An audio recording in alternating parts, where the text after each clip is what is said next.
हाँ जी, क्या हालचाल है सबके, कैसे हो सब। होपफुली सब पढ़ रहे होंगे, प्रैक्टिस भी कर रहे होंगे, याद भी कर रहे होंगे और रिवाइज तो कर ही रहे होंगे। सर कितनी उम्मीदें करते हो, कितना कुछ करें हम। आप तो सोचते हो कि बस करते रहें करते रहें करते रहें, है ना। हाँ, करते रहो। नेक्स्ट टॉपिक पढ़ते हैं। हम पढ़ाते रहेंगे, आप पढ़ते रहो। हम पढ़ा के थोड़ा सा फ्री हो जाएंगे, उसके बाद आप मेहनत करते रहना, क्योंकि मैं तो सीए बन गया हूँ, आपको अभी बनना शुरू करना है। ठीक है। कॉन्सिक्वेंसेज ऑफ नॉन रजिस्ट्रेशन, अगर आप रजिस्ट्रेशन नहीं कराते हो तो क्या होगा। तो फिर आपसे पूछा जाएगा क्या होगा रे कालिया।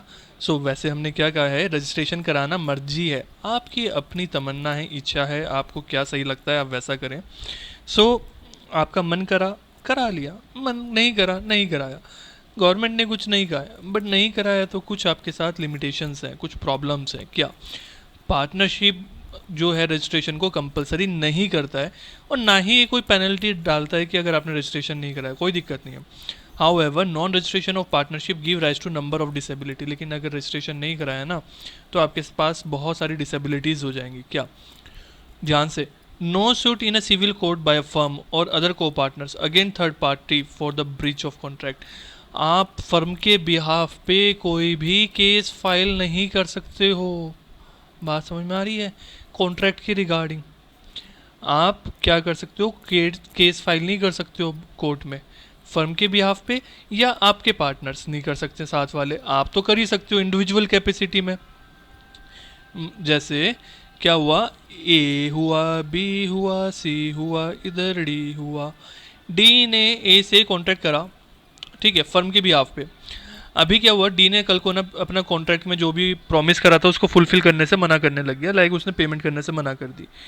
अब क्या हुआ कि ये फर्म ना केस करना चाह रही है कि भाई अभी तो पूरी कोई भी कर सकता है ना, तो पूरी फर्म केस नहीं कर सकती है, बी केस नहीं कर सकता है, सी केस नहीं कर सकता है। हाँ, ए अपनी पर्सनल कैपेसिटी में केस कर सकता है, क्योंकि भाई वो पार्टी टू द कॉन्ट्रैक्ट था।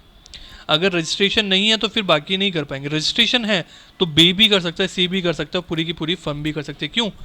क्योंकि दोनों, ये सारे के सारे क्या है, एजेंट और पार्टनर, वो क्या कहते हैं उसको, प्रिंसिपल दोनों है, ठीक है ना। No relief to partner for set off claim if action is brought against the firm by a third party if the suit be valued for more than 100 rupees, can claim set off if claim is less than 100 rupees। मतलब यहाँ पे क्या है कि आपको कोई relief नहीं मिलेगा पार्टनर्स को। किस चीज़ का relief? For set off claim if an action is brought against the firm. अगर आपके अगेंस्ट में, फर्म के अगेंस्ट में कोई भी केस आता है,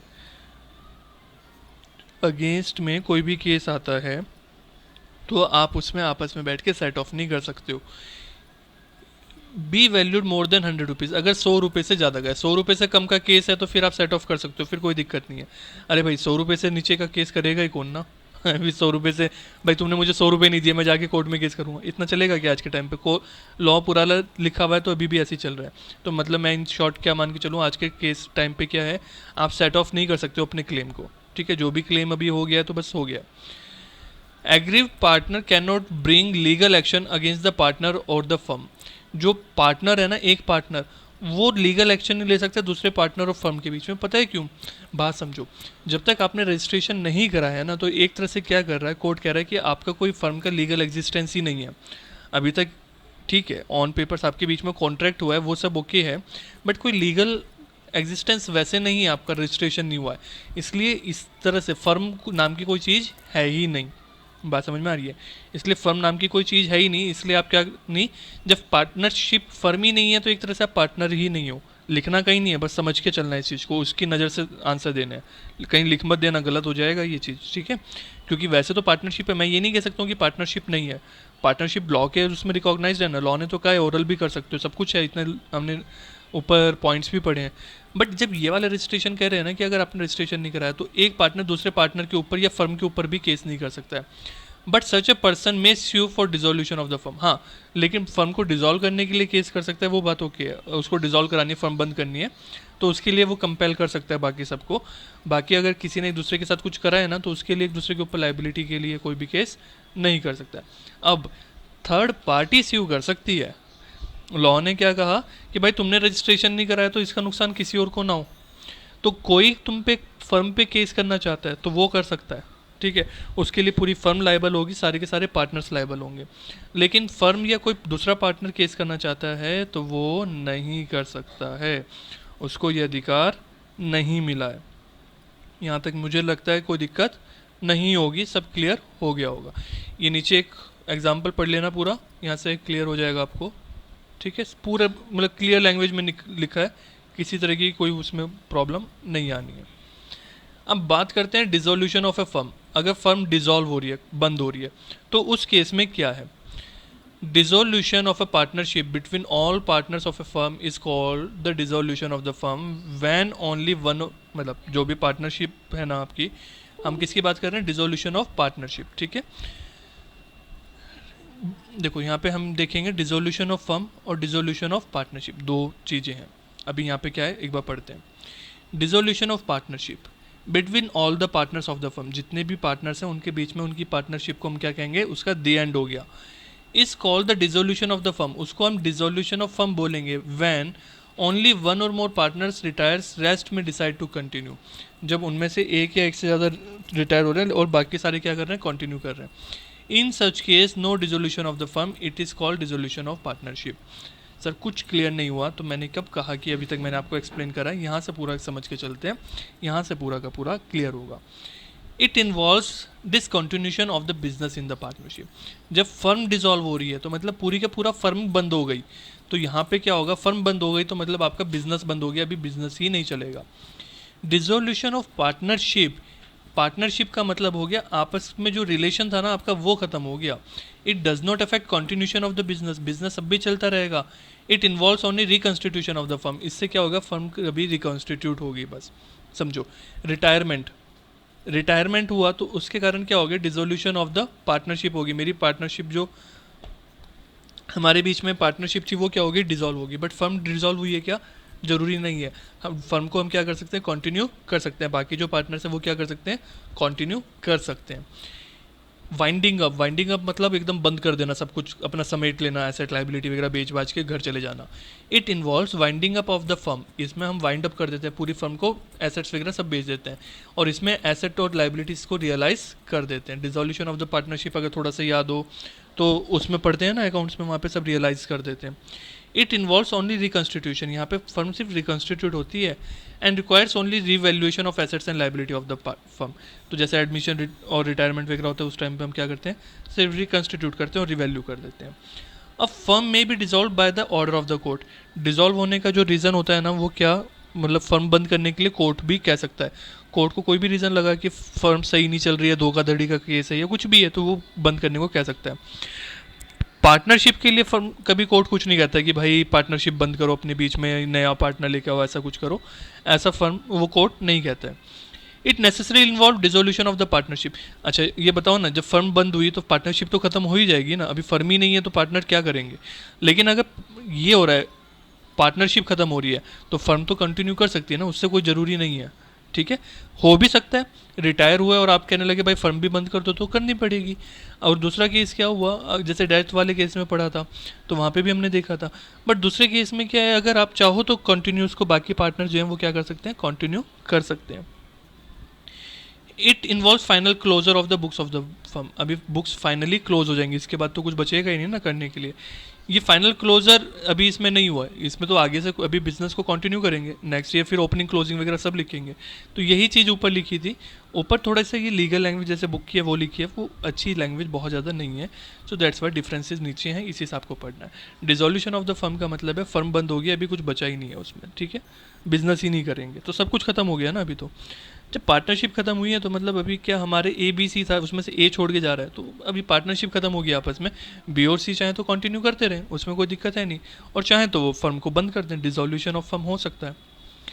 अब बात आती है modes of dissolution of the firm. एक फर्म को बंद करने के लिए, डिसॉल्व करने के लिए हमारे पास कितने मोड्स हैं, ठीक है, क्या क्या तरीके हैं। देखो ये जो चार्ट है ना, इस चार्ट से पूरा का पूरा क्लियर हो जाएगा। जो आपकी फर्म है वो कब डिसॉल्व हो सकती है? Without the order of the court, जब कोर्ट का कोई ऑर्डर नहीं है, जैसे कि म्यूचुअल एग्रीमेंट, हम सब ने कहा कि भाई बंद करो फर्म, आगे कंटिन्यू नहीं करनी है। कंपलसरी डिसोल्यूशन, या फिर किसी, अभी नीचे देखेंगे, किसी चीज़ के कारण वो कंपलसरी है कि अभी तो डिसॉल्व करनी करनी है। जैसे हमने क्या कहा, टाइम पीरियड था कि 10 साल के लिए बनाने, उसके बाद बंद कर देंगे, अभी बंद करो। या आपने कोई प्रोजेक्ट था कि इस प्रोजेक्ट के लिए बनाने, प्रोजेक्ट पूरा हो गया तो बंद करो। On happening of certain event, या कुछ इवेंट था वो हो गया, जैसे मैंने अभी बताया ना मिक्सर सा होता है इन दोनों में, तो एक बार नीचे डिटेल में कवर करेंगे। या किसी नोटिस के कारण, ठीक है, एक पार्टनर ने कह दिया कि बंद करो तो बंद हो जाएगा।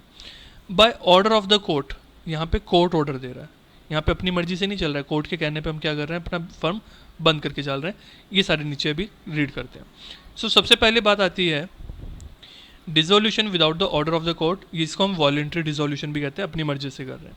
जैसे कि dissolution by the agreement, a firm may be dissolve with the consent of all the partners, सारे पार्टनर्स रेडी हो गए कि फर्म बंद करो, तो हो सकता है।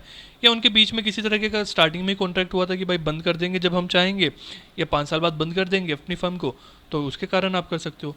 कंपलसरी डिसोल्यूशन कैसा हो सकता है, a firm is compulsory dissolve by the happening of any event which makes it unlawful for the business, कुछ ऐसा हो गया कि जिससे अभी बिजनेस का, जो भी फर्म बिजनेस कर रही थी ना, वो कैसा हो गया, अनलॉफुल हो गया। Provided that when more than one separate undertaking is carried on by the firm, illegality of one shall not be itself cause the dissolution of the firm। अब एग्जाम्पल लेते हैं, जैसे कि बार बार एग्जाम्पल हम जब भी इस तरह का लेते हैं, जैसे क्या हो गया, पॉलीथीन का मैन्युफैक्चरिंग जो थी, ठीक है। सो पहले तो क्या था, वो बिज़नेस कर रहे थे, पॉलीथीन बनाने का चल रहा था। उसके बाद क्या हुआ, पॉलीथीन बनाने का बिजनेस ही क्या हो गया, बंद हो गया। बात समझ में आई। और उनका कोर पर्पस ही क्या है, सोल पर्पस, सिर्फ और सिर्फ वो काम ही क्या करते हैं, वो काम ही करते हैं सिर्फ पॉलीथीन बनाने का। तो पॉलीथीन कह रहा हूँ, फर्म क्या हो जाएगी, बंद हो जाएगी, ठीक है ना। हाँ, वो दोबारा से अभी उनको, उनका माइंड चेंज हो गया, उन्होंने कहा कि नहीं अभी तो हम क्या करते हैं, कपड़े वाले वो बना लेते हैं बैग्स, तो ठीक है, अपने जो भी फर्म है उसको रिकॉन्स्टिट्यूट कर दो, अपनी डीड को चेंज कर दो। उसमें अगर कुछ पर्पस आपने लिखा था कि हम प्लास्टिक पॉलीथीन बनाएंगे, तो अब उसको चेंज करके कर दो कि अब हम क्या करेंगे, जो भी हमारे क्लॉथ वाले कोट वो हैं बैग्स, वो बनाएंगे हम, ऐसा आप उसमें लिख सकते हो। तो मतलब, लेकिन पुराना बिजनेस तो मेरा क्या हो जाएगा, फर्म बंद ही हो जाएगी ना पुराने वाली। अगर एक साथ दो काम है, हमारी कंपनियां, हम क्या करते हैं, पॉलीथीन भी बनाते हैं प्लास्टिक की, और प्लास्टिक की बॉटल्स भी बनाते हैं, ठीक है। तो दो काम है। अब पॉलीथीन तो बैन हो गई, प्लास्टिक की बॉटल्स तो बैन नहीं हुई ना। सो मेरी फर्म डिजॉल्व नहीं होगी, सिर्फ मेरा एक काम करना बंद हो जाएगा, लेकिन फर्म चलती रहेगी। सो अगर आपकी फर्म के ऑब्जेक्टिव में जो मेन पर्पस था वो आपका वाइड है, मतलब उसमें कोई दिक्कत नहीं है, अभी कुछ भी बचा है लीगल तो चलता रहेगा। अगर एक ही पर्पस था और वही आपका कैसा हो गया, अभी इलीगल हो गया, अनलॉफुल हो गया, सो अभी आपको क्या करना पड़ेगा, बंद करना पड़ेगा। हैपनिंग ऑफ सर्टेन कंटिजेंसी, या कुछ कंटिजेंट इवेंट हो गया, जैसे कि when the firm is constituted for the first term on the expiry of that term, आपने 4 साल के लिए बनाई थी, 4 साल पूरे हो गए, बंद कर दो। When firm is continue to carry out one or more adventures और अंडरटेकिंग, मतलब किसी पर्टिकुलर प्रोजेक्ट के लिए बनाई थी और वो प्रोजेक्ट पूरा हो गया, बंद कर दो। लाइक मैंने इसमें बहुत पहले भी एग्जाम्पल कई बार दिए हैं। आपने और मैंने क्या करा, एक पार्टनरशिप बनाई, किस लिए, हमें ना एक बिल्डिंग कंस्ट्रक्ट करने का ऑर्डर वो मिला था, ऑर्डर, ठीक है, बहुत बड़ी बिल्डिंग थी, एक बहुत बड़ा मॉल बना था ना। सो हमने क्या कहा कि चलो हम मिलके क्या करते हैं, पार्टनरशिप बनाते हैं और इसका कॉन्ट्रैक्ट लेते हैं, हम दोनों मिलके करेंगे। और ये पार्टनरशिप सिर्फ और सिर्फ किसके लिए है, इसी पर्पज़ के लिए, इस पर्टिकुलर प्रोजेक्ट के लिए। सो उसके बाद जैसे मॉल बन के तैयार हो गया तो हमारी पार्टनरशिप भी क्या हो जाएगी, ख़त्म हो जाएगी। डेथ ऑफ द पार्टनर, कभी कभी क्या होता है, पार्टनर की डेथ होगी तो उसके कारण भी हो सकता है। अभी 2 ही पार्टनर थे, एक की डेथ होगी, अब अकेला कैसे चलाएगा, 2 जनों का तो होना जरूरी ना, तो भी वैसे भी खत्म हो जाता है। By the adjudication of the partner as an insolvent, partner insolvent हो गया, बाय डिफॉल्ट नहीं होती है कि इंसॉल्वेंट हो गया तो फर्म इंसॉल्वेंट हो गई, बट अगर मान के चलो 2 ही पार्टनर थे, उनमें से एक इंसॉल्वेंट हो गया, अभी अकेला कैसे चलाएगा, तो इस केस में भी अगर कोई सेकंड पार्टनर आपको नहीं मिला लिमिटेड टाइम में, तो फर्म कैसी हो जाएगी, डिसॉल्व हो जाएगी। Dissolution by notice of partnership at will, या फिर आपने क्या, अगर पार्टनरशिप आपकी कैसी है, एट विल है, तो उस केस में किसी ने नोटिस दे दिया कि भाई फर्म को बंद करो, तो अभी आपको करना पड़ेगा, क्योंकि एक भी पार्टनर अगर बंद करने को कह देता है तो फिर फर्म बंद करनी पड़ती है। Firm may be dissolve by any partner giving notice in writing to all the other partners his intention to dissolve the firm, वो नोटिस दे देगा, रिटर्न में होना चाहिए notice. If the date is mention, firm is dissolve as from the date mention in the notice as date of the dissolution, अगर उसमें date लिखी है ना, इस तारीख से बंद करो, तो उसी तारीख से माना जाएगा कि क्या हो गया, बंद हो गया। If no date is mention as from the date of the communication of the notice, अगर उसमें डेट मेंशन नहीं है तो हम फिर मान के चलेंगे जिस दिन उसने कहा था उसी दिन से क्या हो गया, बंद हो गया। क्लियर है। तो ये वाले सब कैसे थे, ये जहाँ पे कोर्ट का कुछ इंटरवेंशन नहीं है, ये बाय डिफ़ॉल्ट हो रहा है, हमारे कारण हो रहा है या लॉ के कारण हो रहा है। जहाँ पे कोर्ट ऑर्डर दे रहा है कि फर्म बंद करो, इंसैनिटी और अनसाउंड माइंड, जहाँ पे अभी लगा कि भाई सारे के सारे पार्टनर ही क्या हो गए, अनसाउंड पागल हो गए, भाई अभी ये काम नहीं कर सकते, तो फर्म ने कहा भाई बंद ही करो इसको काम को।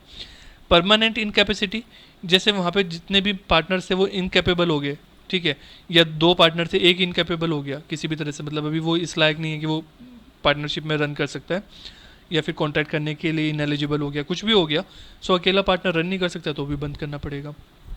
Misconduct, where a partner is guilty of the conduct which is likely to affect prejudicially the carrying of the business. वहाँ पे किसी पार्टनर के ऊपर या पूरी फर्म के ऊपर, दोनों केस आ सकते हैं यहाँ पे, पार्टनर के ऊपर या केस उसके ऊपर, पूरी फर्म के ऊपर कोई मिसकंडक्ट का केस चल रहा है, जिससे भी पता चल रहा है कि पूरी फर्म को हमें क्या रहेगा, दिक्कत होगी, ठीक है। सो वहाँ पे अभी क्या रहेगा, फिर आपको कोर्ट कह सकता है कि फर्म अपनी क्या करो, बंद करो। persistent breach of agreement, where a partner willfully or persistently commits breach of the agreement relating to the management of the affairs of the firm। जहाँ पे क्या कर रहा है पार्टनर है ना, जानबूझ के जो आपका एग्रीमेंट हुए बार बार उसको तोड़े जा रहा है, और otherwise so conduct himself in matters relating to business that it is not reasonably practicable for other partners to carry on the business in partnership with him. या कुछ भी ऐसा कर रहा है एक पार्टनर कि बाकी वाले परेशान हो गए, वो चाह रहे हैं कि बस अभी भाई इसके साथ हम बिज़नेस नहीं कर सकते, तो वो क्या करेंगे, वो वैसे भी करवा सकते हैं, कोर्ट के थ्रू भी करवा सकते हैं कि भाई पार्टनरशिप फर्म ही क्या करो, हमारी बंद करवा दो, ठीक है। धोखाधड़ी वगैरह का कुछ है तो वो उस केस में भी, अगर अकाउंट्स आप सही नहीं बना रहे हो तो भी कोर्ट कह सकता है भाई झूठे अकाउंट्स बना रहे हो, गलत कर रहे हो, बंद करो काम को।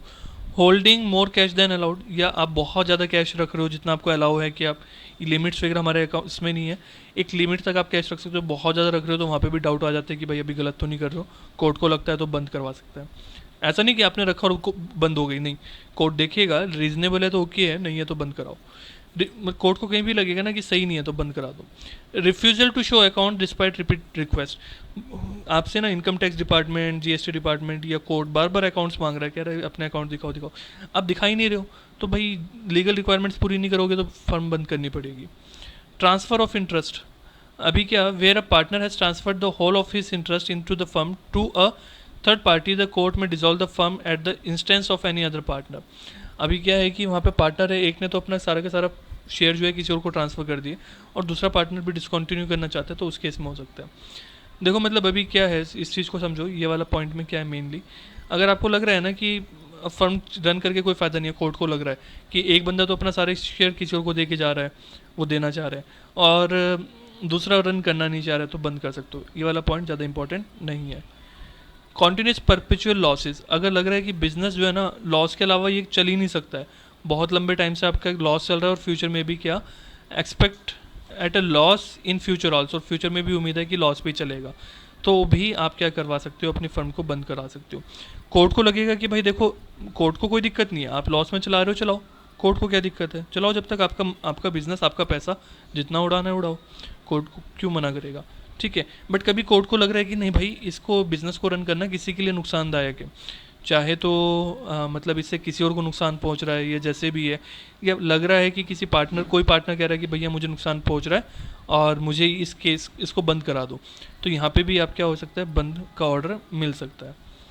जस्ट एंड इक्विटेबल ग्राउंड्स, या कोर्ट को कुछ भी लगता है ना कि सही लगता है कि भाई इसको बंद कराना सही है, वो किसी भी कारण से करा सकता है। डेडलॉक इन द मैनेजमेंट, जहाँ पे मैनेजमेंट में डिस्प्यूट आ गया, डेडलॉक का मतलब क्या होता है कि मैनेजमेंट डेड हो गया है, अभी ख़त्म हो गया है, और वो अभी कुछ काम करने लायक नहीं बचा है, ठीक है। अगर आपके बीच में डिस्प्यूट्स वगैरह ज़्यादा आ रहे हैं तो भी आप क्या, कोर्ट कह सकते हैं फर्म को बंद करो।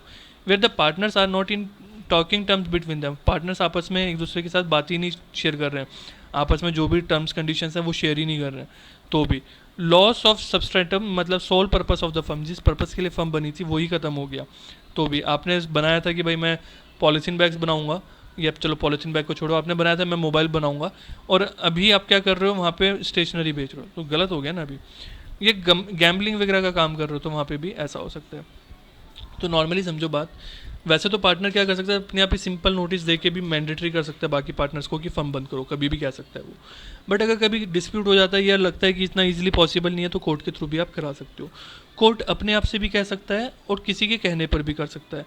कोर्ट को खुद से लगा कि नहीं भाई ये फर्म अगर ज़्यादा आगे चली ना तो इससे पब्लिक को भी नुकसान होगा, ये गलत काम कर रही है, इलीगल काम कर रही है, कुछ भी कर रही है, तो वो भी फर्म को डिसॉल्व करा सकते हैं, ठीक है।